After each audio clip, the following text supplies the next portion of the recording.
dia cuma ada win-lose situation. Dia tidak ada menang-menang. Dia satu orang menang, satu orang akan kalah.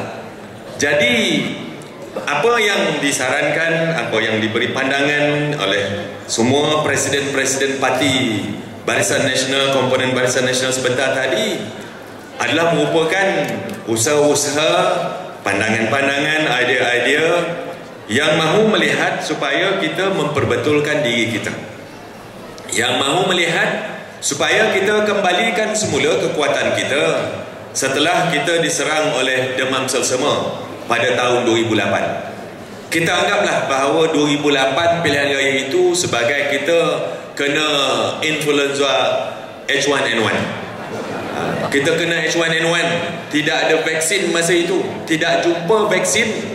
Semua orang takut dan mereka semua mengelakkan diri daripada untuk bercampur gaul ataupun bersama-sama dengan masyarakat. Begitulah kita Barisan Nasional semasa kita mengharungi pilihan raya yang ke-12 tempoh hari pada 2008, kita diserang oleh H1N1, demam selsema yang tidak ada vaksin, yang mana ia merebak secara menyeluruh dalam masyarakat dan semua orang terganggu dan semua orang terlibat dengan wabak selsema yang menyerang negara kita pada masa tersebut. InsyaAllah setelah 2 tahun dan 3 tahun selepas pilihan raya umum yang ke-12, pemimpin parti kita, yang mana UMNO sebagai pemimpin, UMNO sebagai tunjang tulang belakang kepada BN, telah pun berjanji selepas pilihan raya 2008 bahawa kita mesti berubah. Kita mesti buat transformasi parti kita. Kita mesti pastikan supaya parti kita berubah dan mesti bersama-sama untuk kita pastikan parti kita melihat sesuatu perubahan yang besar berlaku. Itu sebabnya di dalam UMNO pemimpin telah pun berganti dan UMNO telah pun mendengar dan juga membuat keputusan untuk bersama-sama mengubah perlembagaan UMNO. Berbagai-bagai cara dibuat dan hari ini UMNO diterajui oleh Presiden kita, iaitu Yang Amat Berhormat Perdana Menteri Datuk Seri Tun Haji Abdul Razak, dibantu oleh Timbalan Presiden Yang Amat Berhormat Tan Sri Mahyudin bin Haji Muhammad Yassin. Kita telah pun berubah dan kita telah buat berbagai-bagai cara. Begitu juga rakan-rakan parti komponen Barisan Nasional telah pun melakukan perubahan-perubahan di peringkat parti masing-masing. Inilah yang nak dilihat oleh rakyat, bahawa kita merupakan satu parti yang reformis dalam bentuknya, yang mendengar dan melihat keadaan sekitar. Dan berbagai-bagai perubahan telah pun dibuat, berbagai-bagai cara telah pun dibuat untuk memikat semula hati masyarakat, hati rakyat untuk bersama-sama terus menyokong kerajaan. Kan kita punya akta emergency dan juga akta keselamatan dalam negara kita. Jadi ini adalah perubahan-perubahan yang dibuat oleh kerajaan di bawah pimpinan Yang Amat Berhormat Perdana Menteri kita, dan ini semua adalah setelah mengambil kira pandangan, mengambil kira segala isi hati dan maklum balas daripada rakyat. Jadi kerajaan kita, kerajaan Barisan Nasional adalah merupakan kerajaan yang mendengar isi hati rakyat. Itu sebabnya saya katakan tadi, dalam membentangkan bajet dan juga dasar-dasar kerajaan yang menjadi asas kepada pentadbiran Datuk Seri Najib, Perdana Menteri kita sekarang, adalah untuk membela rakyat. Rakyat didahulukan dan prestasi diutamakan dalam konsep wawasan gagasan satu Malaysia. Banyak setelah pun dibuat, tak perlu saya sebut.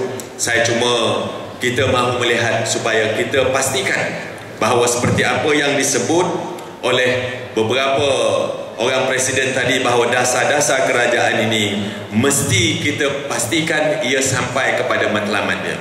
Tak guna kita ada dasar-dasar, tak guna ada dasar-dasar yang baik, yang begitu canggih, yang boleh mendatangkan segala kesejahteraan kepada masyarakat, tetapi ia tidak disampaikan dan ia tidak dapat diterima oleh masyarakat untuk menikmati dasar-dasar tersebut. Inilah yang dibuat dalam dasar transformasi kerajaan yang nak memastikan supaya dasar-dasar yang dibuat itu dapat diterima dan dapat dinikmati oleh masyarakat secara umumnya di dalam negara kita. Tadi ada disebut punca kekalahan kita oleh daripada KIMA, daripada IPF, daripada semua. Kita tahu mengapa kita kalah. Alhamdulillah kita tahu, dan kita telah bermuhasabah diri dan kita buat self criticism. Itu sebabnya semua parti dah berubah. Semua parti telah mengambil jalan untuk memastikan supaya kita tidak lagi duduk di dalam alam kita. Kita tidak duduk di dalam silo kita, dan kita telah pun membuka pintu.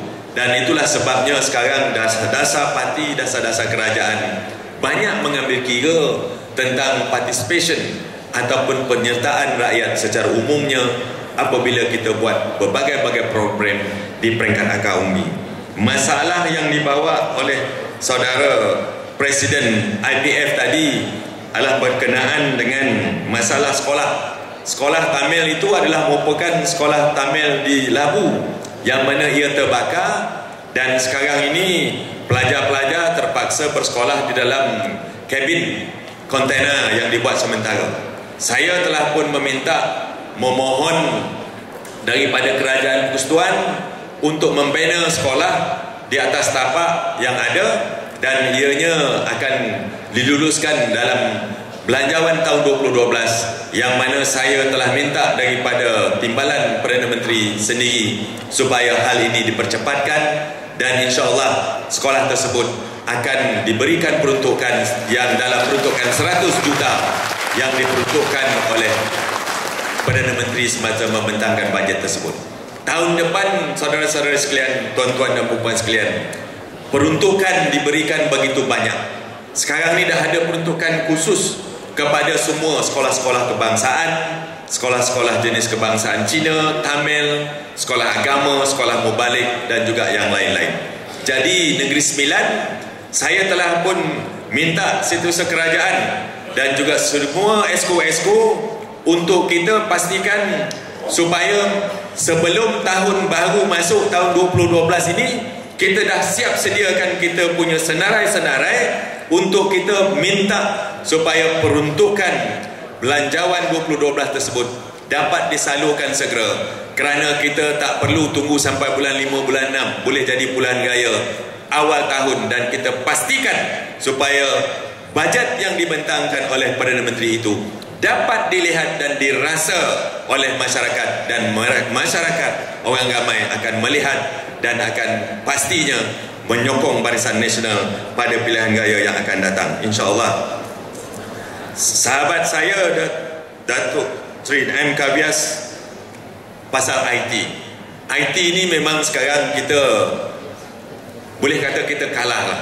Tahun 2004 dah mula dah, tapi kita tak peduli kan. Kita asyik dengan kita punya media-media lama. 2008 kita memang kalah dari segi media baru. Kita asyik tampal poster, orang tak nampak poster pun. Pengundi baru sekarang dah banyak, majoriti pengundi sekarang adalah pengundi yang peringkat umur 40 tahun ke bawah. Dan tahun 2012 kalau pilihan raya, kita menghadapi masalah kerana lebih 50% pengundi adalah merupakan pengundi muda. Mereka, tuan-tuan dan puan-puan sekalian, pengundi muda ni dia tak baca surat khabar, dia tak tengok TV, dia tak baca artikel ataupun majalah, tapi dunia mereka adalah dunia cyber. Di sini Barisan Nasional mesti mengorak langkah. Barisan Nasional, parti-parti kita mesti masuk juga berjuang. Kerana kalau kita tak masuk berjuang di dalam dunia cyber, kita bak kata Datuk Seri Dr. Chua Solik tadi, kita tak dapat nak menafikan, kita asyik defensif, kita tak dapat nak terangkan, dan kita tak dapat nak berkomunikasi dengan pengundi-pengundi muda yang mana gata-gata mereka ini merupakan orang-orang yang di dalam dunia cyber. Kita dah buat, saya dah buat, saya ada 3 Facebook, saya ada Twitter, dan saya sekarang setakat semalam saya ada 212,000 info beliau yang sentiasa saya berkomunikasi dengan masyarakat. Tiap-tiap anak muda yang nak masuk universiti, yang nak masuk college, yang menerima bantuan daripada pejabat saya ada nombor telefon dia, dan saya selalu on quarterly basis saya bertanya khabar dan saya kata selamat menghadapi peperiksaan ataupun selamat berjaya. Inilah dalam masa 2 tahun 3 tahun merupakan pengundi muda yang akan masuk ke dalam alam pengundian, dan orang-orang inilah, pengundi-pengundi inilah yang mesti kita jaga. Jangan kita asyik saja bila nak pilihan raya, nak pergi naik poster, nak naik bendera. Betul, naik poster, naik bendera betul penting. Tapi orang dah tak ada dunia. Budak-budak sekarang dia tak keluar lagi. Dia tak baca surat khabar, dia tak baca, dia tak tengok TV. Dia percaya apa yang ada di dalam internet. Dia percaya kepada apa yang disebar oleh rakan-rakannya dalam Facebook, ataupun mereka berkomunikasi dengan Twitter. Begitulah cara. Dan ketua pemuda kita adalah merupakan yang berhormat Saudara Hairi, merupakan orang yang paling aktif dalam Twitter, sampai kadang-kadang tak ada masa untuk menjawab. Dan saya ucapkan tahniah kepada beliau kerana berjuang dalam dunia cyber ini. Teruskan. Tetapi kita yang berumur 50 tahun ke atas ni, itu sebabnya saya di Negeri Sembilan, untuk pengetahuan kawan-kawan, rakan-rakan presiden-presiden parti, seluruh ketua kampung di Negeri Sembilan telah kita latih untuk mempunyai Facebook. Semua kota kampung telah kita latih untuk mengoperasikan Facebook.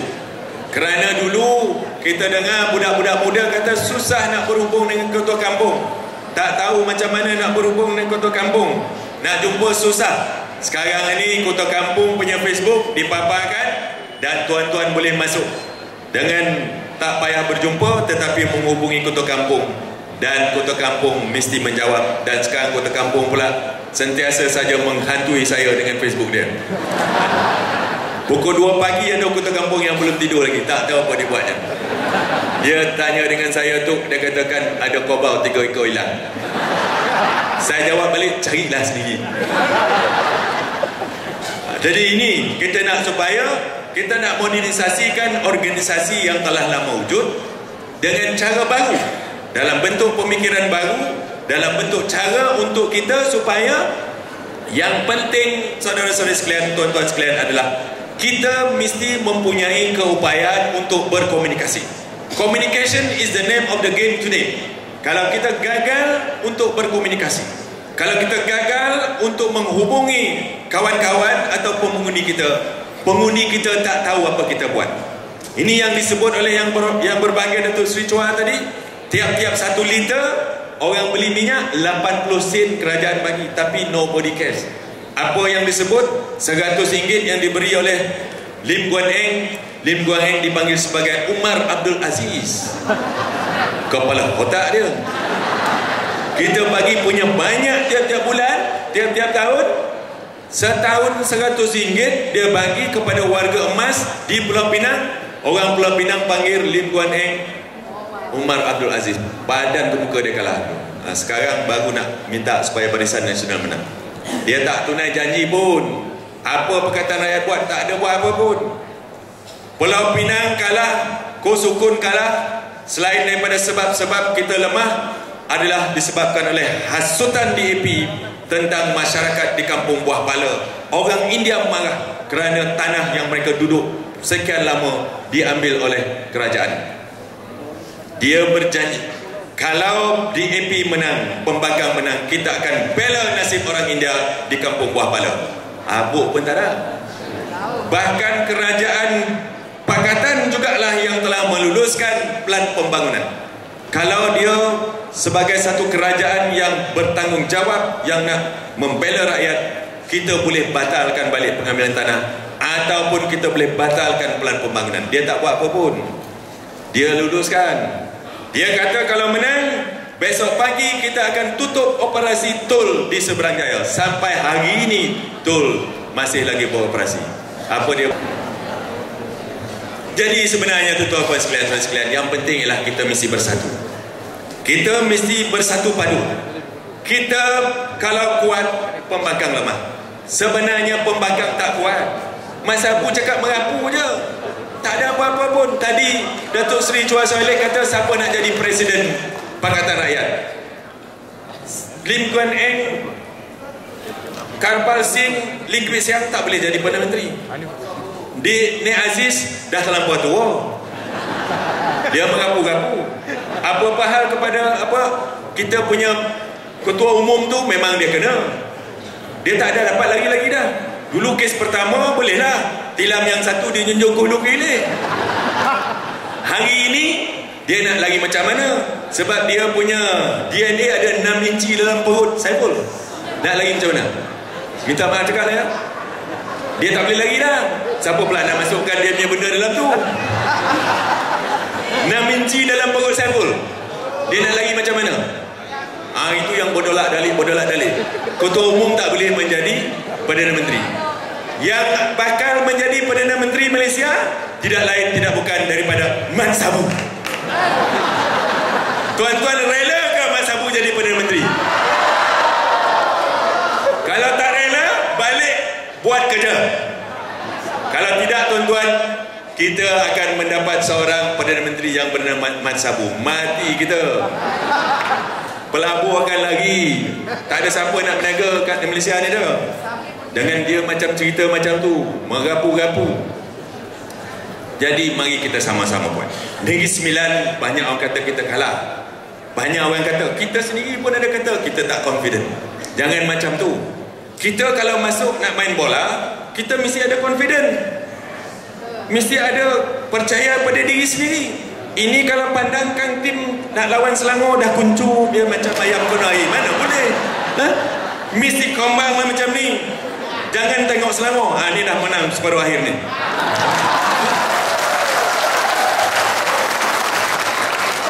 Menang separuh akhir 18 hari bulan lawan T-Team. Lawan di Terengganu. 22 bulan di Stadium Parui. Datang support ramai-ramai. Tiket bayar sendiri. Jangan tengok pasukan tu sebagai pasukan yang kuat dah lemah. Kita punya the very moment, this is kita punya chemical, body chemical. Kalau kita rasa negatif, dia akan mengeluarkan hormon negatif. Kalau kita confident, dia akan mengeluarkan hormon yang positif.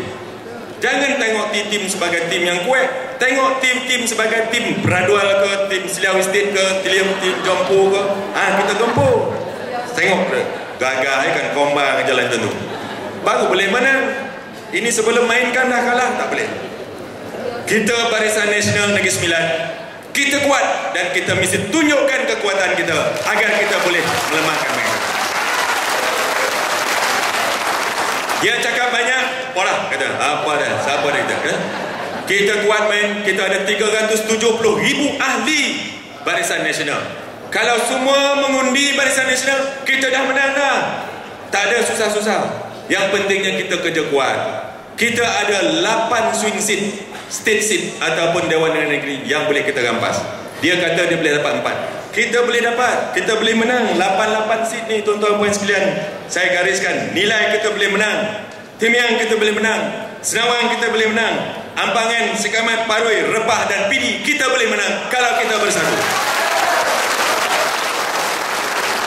Yang lain-lain tu 50-50. Yang tadi saya cakap itu 70-30 kita boleh menang.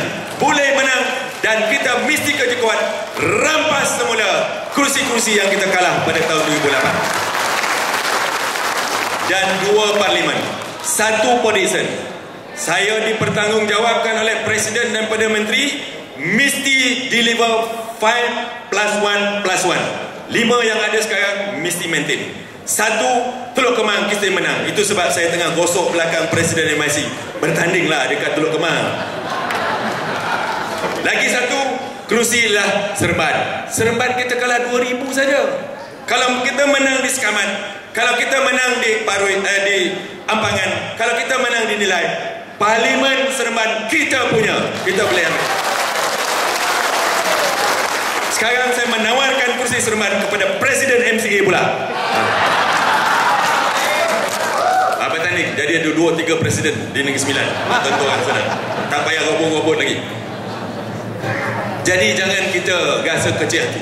Jangan rasa kita rendah diri. Kita mesti masuk medan peperangan, kita mesti masuk perlawanan untuk kita menang. Dan kita pasti bahawa pada pilihan raya yang ke-13 nanti, Barisan Nasional akan terus menubuhkan kerajaan yang mentadbir kerajaan kita. Kalau boleh kita simpulkan bahawa yang paling penting sekali di dalam politik, kita mesti bersatu dan mesti kuat untuk menentang pembangkang ataupun lawan kita. Tak ada lain. Tidak ada formula yang boleh ataupun tidak ada resepi lain yang membolehkan kita untuk menang dalam pilihan raya selain daripada kita mesti bersatu, kita mesti bersama-sama dan kita mesti kuat untuk menentang pembangkang. Seperti yang saya cakapkan tadi, dalam politik tidak ada win-win situation. Dalam politik cuma ada somebody win, somebody going to lose. Ini mesti kuat. Dan sebenarnya pembangkang dia tak kuat. Dia cuma mencari kelemahan kita. Bila dia mencari kelemahan kita, bila dia buruk-burukkan kita, bila mereka sentiasa menghina, memfitnah dan melemparkan pembohongan terhadap kerajaan di bawah pimpinan Datuk Seri Najib kita, mereka akan melemahkan kita. Bila kita lemah, mereka akan nampak kuat. Sebenarnya mereka ini tidak kuat, cuma ilusif saja. Iaitu mereka nampak kuat kerana Barisan Nasional dilemahkan oleh mereka, difitnah, dihina dan macam-macam lagi. Oleh sebab itu, seperti yang dicadangkan oleh Datuk Seri Chua Saleh tadi, seperti dicadangkan oleh pemimpin-pemimpin Datuk Senator Palaniabil, Datuk Seri Kavias dan rakan-rakan yang lain, kita mesti cari jalan dalam dunia IT, dari segi kita punya cyber, dari segi kita punya publicity dan yang lain-lain. Kita mesti bagi tahu orang apa kita buat. Kita mesti bagi tahu orang, kita mesti akhirnya kita mesti tunjukkan kekuatan. Orang ramai yang tidak menjadi ahli parti, yang berdiri di atas pagar, sentiasa memerhatikan pergerakan kita, sentiasa memerhatikan mana parti yang kuat. Mereka itu sebenarnya non-partisan.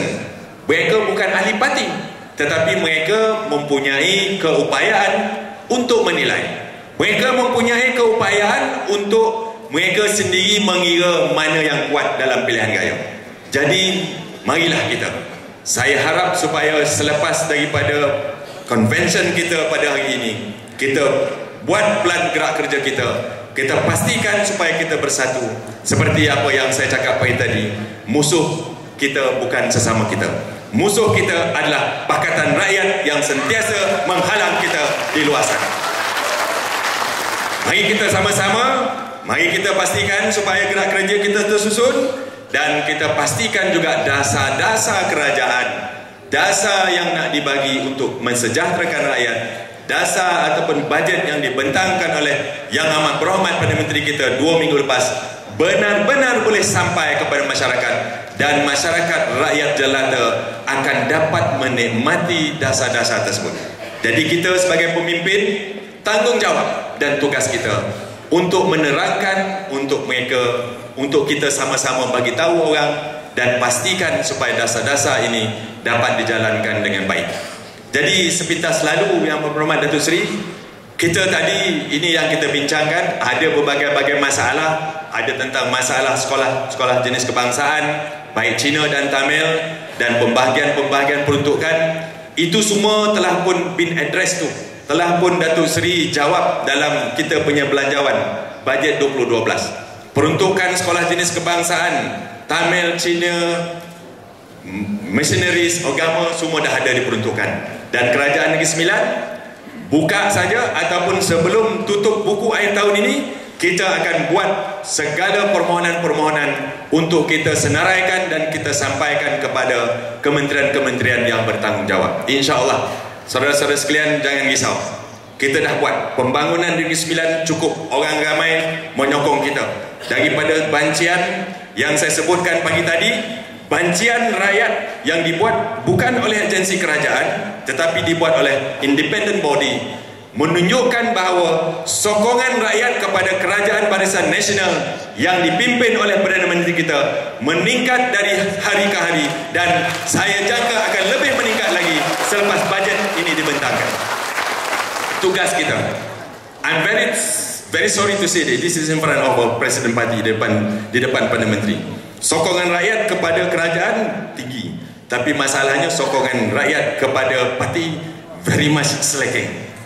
Dia punya margin tu tinggi sangat, terlampau tinggi.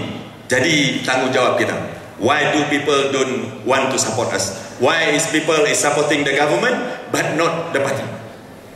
Sebab yang bertanding dalam pilihan raya nanti bukan kerajaan, yang bertanding dalam pilihan raya nanti adalah parti. Oleh sebab itu, mulai pada hari ini kita pukul palu gendang untuk pilihan raya. Bersatulah untuk kita menang dalam pilihan raya yang ke-13 nanti. Lupakan segala-galanya. Kita pastikan tumpuan kita khusus untuk kita mengharungi pilihan raya yang ke-13. Like it or not, we must win this pilihan raya. Mesti tubuhkan kerajaan Barisan Nasional di bawah pimpinan Datuk Seri Najib Tun Najib Razak. Jadi Datuk Seri, Yang Berhormat Datuk Seri, hari ini saya hamparkan, inilah dia orang kuat Barisan Nasional yang akan bersama-sama menentang dan berperang pada pilihan raya yang ke-13 nanti. Inilah panglima-panglima kita. Inilah pahlawan-pahlawan kita, pahlawan Barisan Nasional yang akan berjuang, yang akan menentukan mati dan menangnya Barisan Nasional di Negeri Sembilan. Saya harap tuan-tuan puan sekalian, saya dah cakap tadi, ada 8 swing seat Dewan Undangan Negeri yang saya sebutkan tadi, dan ada 2 parlimen swing seat yang mesti kita rampas. Kita mesti jalankan gerak kerja di kawasan-kawasan tersebut dengan lebih teliti, dengan lebih berfokus, dan kita mesti pastikan kita rampas semula. Walaupun Pakatan Rakyat kata dia boleh rampas Negeri Sembilan, tetapi biarkanlah dia syok sendiri. Biar dia syok sendiri. Tapi jangan biar dia syok terlampau sangat. Kita mesti kerja. Kita mesti pastikan kita buat gerak kerja, dan kita pastikan bahawa Dewan-Dewan Undangan Negeri ini kita rampas semula. Kalah 165, kalah 449, kalah 575 di Repah, kalah 800 lebih, kalah 2000 di Parlimen Seremban. Kita boleh rampas semula. Parlimen Seremban kalau menang ampangan, kalau menang sikaman, menang nilai, kita punya balik Parlimen Seremban, insya-Allah. Ada masalah. Jadi mari sama-sama kita jalankan gerak kerja kita.